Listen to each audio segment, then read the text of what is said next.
season 5, so like season 4 books like weren't published yet. Like the season 4 book wasn't written at the end of season 4, so like she probably hadn't read anything about Cassie. Oh, she cracked open Lazarus Rising and she's like, who the fuck are you? Yeah, she loves Cass and she became a Destiel, super Destiel. Yeah. Oh shit. Like instantly. Yeah, she like met Cass in the books, and then also like she'd also met Sam and Dean in real life, so I feel like that put a damper on her Wincest shipping ways, just because like then they were real people, not just like characters. I feel like sometimes like that's a thing in fandom, is like you ship things that like you wouldn't even normally like entertain for one reason or another. I feel like that's totally it. I think as soon as she saw it, she's like, oh wait.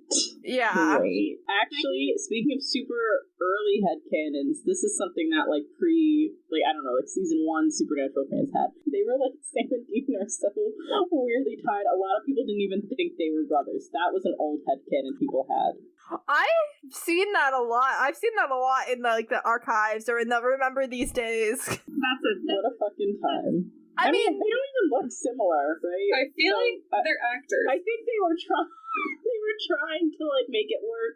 I mean, to be fair, there are no characters in season 1 aside from Sam and Dean. Like, I feel like a lot of Wincest shippers just don't have siblings. I don't know. There's a lot of Wincest shippers out there. Like, there's a lot, and like, I don't agree with them, but like, and some of them actually did both. You know, some shipped both. I feel like a lot of when I was like in it the first time around on LiveJournal, it was like I'd read like a really good Destiel fic, and then I'd hop over to see what else that author wrote, and it'd be like they also wrote a lot of Wincest. So I don't know. Right. Maybe Becky shifted over to Destiel. Maybe she was just like representing some of those early LiveJournal writers. Maybe. Oh I love this theory. I like the idea of Becky being like one of the pioneers, like gets the book of season 4 and is that person that wrote the like first Destiel fic on the day that Lazarus Rising aired. Like that's yes.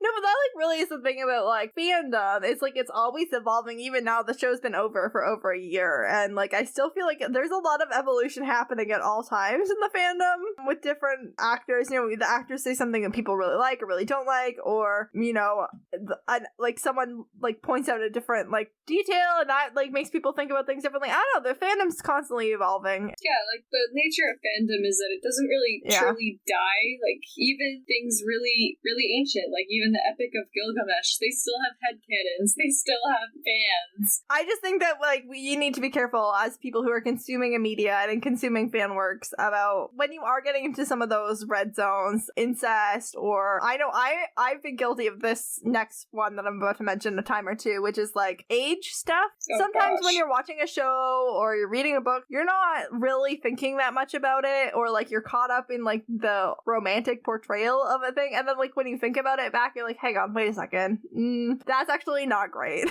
And like that happens, and I think you just need to like continue to hold yourself and the media you're consuming accountable, and like decide what you're comfortable with and not try and make other people comfortable when they're uncomfortable. I think that's a really good, important note. Like I think that's both the power of and the like risk with fandom and like fan spaces and fan theories is it's this like opportunity for like transformative fiction that is like playing with the things that we see on the screen and also the things that we wish we had seen, or the things like the way we want to be represented, but it's also this opportunity for harm if we're not about like how we consume it and how we talk about it. And I think like the best parts of fandom are able to hold that kind of tension between like let's like look critically at the things we're consuming and be aware of their impact, but also let's give people the freedom to like use this sandbox as a place to explore without judgment. Like it's a fine balance. Absolutely. That was actually like a really good stopping point. So unless anyone has any like other like little headcanons that they want to throw in there, I feel like that's a good stopping point. No, I really like that. I think that's all good to me. Meredith, where can people find you if they want to hear from you? In the woods.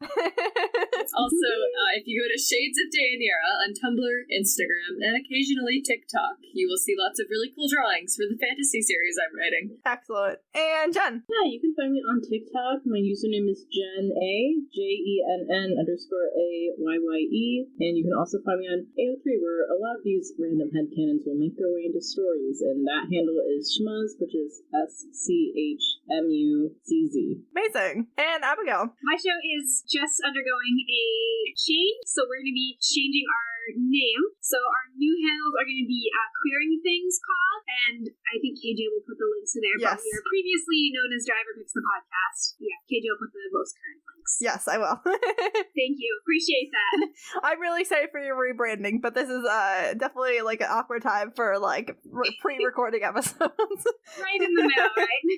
But yes, we are also watching through and having just a really fantastic time talking about like themes and queer lenses, so we would love to have any of you along for that. Amazing! And next week we will be back with season 2 episode 11, Playthings, which will be a good episode, I'm sure. Our guests are currently slightly up in the air, so I don't know who's going to be there, but I'll be there. Aside from me. And Meredith will be there, so we'll be joined by some other people. I've been KJ. You can find me on all social media platforms at Life Messes of KJ. Except for TikTok, where you can now find me at SPN Opinions KJ. If you want to be on the podcast, you can either reach out to me there or you can reach out through the podcast social media. You can email the podcast. Our email address is supernaturalopinionspodcast@gmail.com. You can find us on Twitter at SPN Opinions Pod. We are Supernatural Opinions Podcast on Facebook and at Supernatural Opinions Pod on Instagram. And if you could subscribe and leave us a review wherever you listen to this podcast, that really helps people to find us. And if you want to hear more of me and my thoughts, you can check out my other podcast, Series of Opinions, available on all the same places as this one. This podcast was written, recorded, produced, and edited by me. Thank you to Faith Ebert for our logo. Our theme song is by Joe Veretta. Thank you once again to all of our amazing guests.